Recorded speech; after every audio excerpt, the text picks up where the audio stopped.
We think, oh, it's going to take more time. I can just do it myself, right? But once again, we need to be able to realize people want to be able to help and feel empowered in the company as well, too. And handing off things that you currently do makes them feel more needed and more tied to your business. And they want to make those changes and help out too. So I have been able to, over time, really start handing off more of those things to them too, and be able to free up some of my time.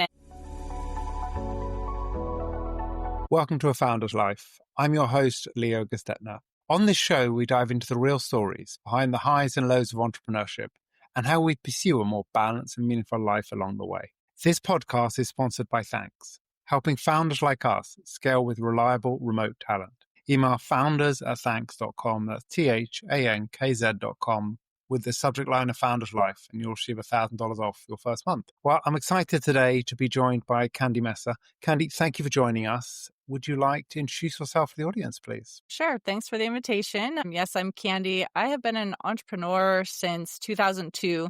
I never intended to be one. Someone asked me, to help them with their business and begged me. So after a few months, I finally agreed. I realized I needed to get more clients to make it worth it, for all the things that I had to do to be in compliance and the licenses. And so I started that business back in 2002, opened an office in 2005, and had staff, since 2006. And so we basically help the overwhelmed entrepreneur with things they generally have to do in their business, but they don't want to. So that's related to bookkeeping, payroll processing, sales tax returns, things like that type of compliance work. And I'm also certified as a fractional COO, so I can help people identify where they're the bottleneck in their company, what they can do to get out of being in the midst of everything, and being able to step away and take a real vacation without having to check emails, make calls, do all the things that you usually do when you're supposedly on vacation, but you don't truly step away. So that is a new thing I'm doing and a passion. I'm basically merging time freedom and financial freedom. Perfect.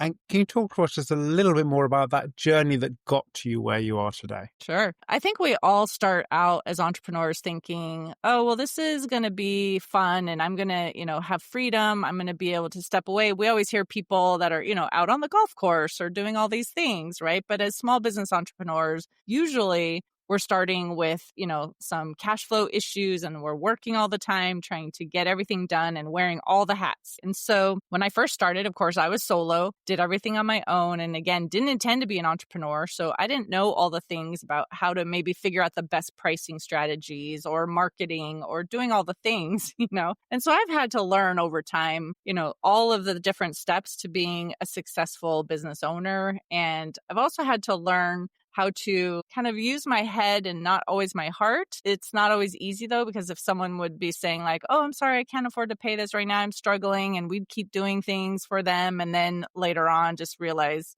that wasn't the best. I should have had some better boundaries. So I've had to learn, to have some more effective boundaries over time. And it doesn't mean that we're not caring about our clients, but I have 11 staff right now. They're dependent on a successful business. And if I give everything away, I can't keep my staff either. So it's been those juggles of just trying to figure out what I need to be doing to have a successful business, yet still having that care and compassion for the client. Nice. And what does family mean for you? A family is everything. I am very close to my family. I still, I have my parents too who are aging. They're in another state. I have my mother-in-law who is in another state too. And that's one of the reasons why I was starting this whole efficiency and learning how to step away, because if I get that call and someone needs me, I want to be able to leave the business and help take care of them, and not have everyone trying to reach out to me and having to ask me questions. And I have to be doing all of the prospect calls and things like that too. And then I have 2 children. I have 4 grandchildren now. And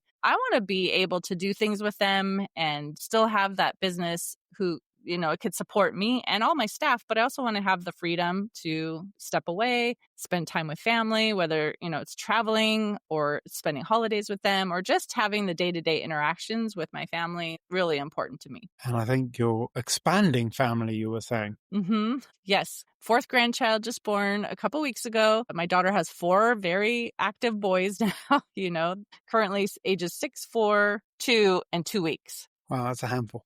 Mm-hmm. And what does health mean to you, whether that be physical health, mental health, sleep, nutrition, whatever aspects that looks like for you? I think we always say too, like, oh, yes, we want to be healthy and we want to do all the right things. But then I, as an entrepreneur, again, was working a lot, sitting behind a computer a lot, not always active. And I started saying to myself recently too, I'm getting older. I still feel young, but I am getting older and I need to make sure that I can, get away from doing all of the work, getting out there, doing some exercise, whether it's just outside and I'm still gardening, or if I'm going to go on a hike with someone, or I actually go to the gym and I do some type of workout, but realizing like if my business is going to thrive, I need to be able to thrive too. And again, learning how to step away and not feel tied down to it, because we often feel burdened too and overwhelmed, and sometimes think like it would be better if, maybe we just didn't do this any longer, just found that 9 to 5 job, because we're just completely overwhelmed and burnt out. So I've had to learn too about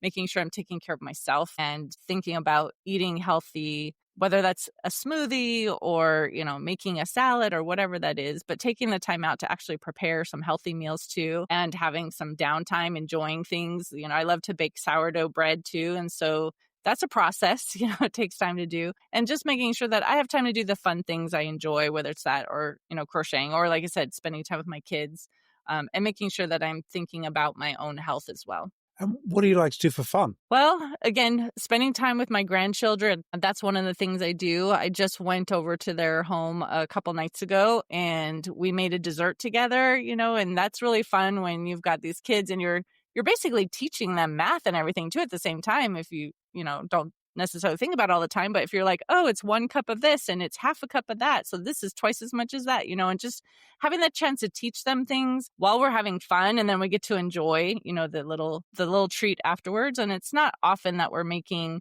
desserts or things like that too, but it's fun when we do it. And that's one of the things I really enjoy, is just having that family time. Sorry. What about balance? Talking about the different family time and work and health. What does balance look like for you? I have not always been great at balance. Sometimes, again, it depends on kind of what's happening too in the business, because what I do is often very deadline driven for specific things. So, the government every 3 months wants documents, for payroll or sales tax, or, some clients actually have to do things every month. And so when I first started my business, especially, and I was solo, I would have some months that were still a little difficult, but then I'd have that third month that was just really difficult because I had so much more to do on top of the regular things. And so that was definitely not balanced at all, because it was like all of a sudden I'm spending, maybe 14, 15 hours a day, trying to get these things done. So I meet those deadlines, because the government doesn't care, what the situation is. They still want their things on time. And then over time, as I've been able to hire staff, I've been able to delegate more. And even recently, in the last 2 years, really getting some things off my plate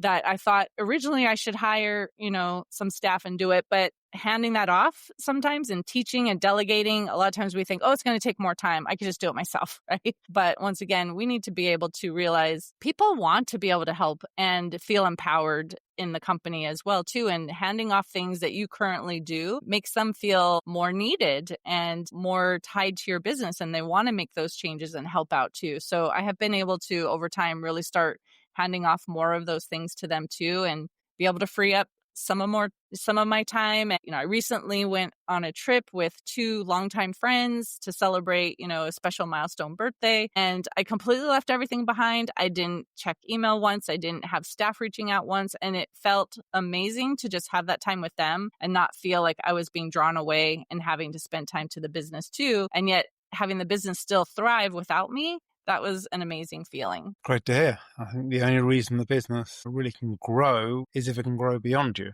And I think, we all have a habit, especially as sort of A-type entrepreneurs, of trying to do everything ourselves. And I posted a blog the other day talking about, if you don't have an assistant, you're the most expensive assistant working for the company.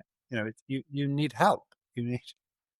There are plenty of jobs you shouldn't be doing. You can pay someone who earns a lot less to be doing those jobs. What has been a pivotal moment in your life? Gosh, I think even just starting the business was one of those moments, because that wasn't anything that was ever on my radar. I hadn't really even been around entrepreneurs. The only person that was an entrepreneur that I even knew was my grandfather, but I didn't even live near him. And I only got to visit for like a week every other year, maybe, and so I didn't really have a lot of exposure to that. And having someone beg me, literally, is just say, please, like, you're really good at this in your job. I really want your help. And for me to say yes, and then secondly, to give up that quote unquote real job that I had, where I had a guaranteed paycheck.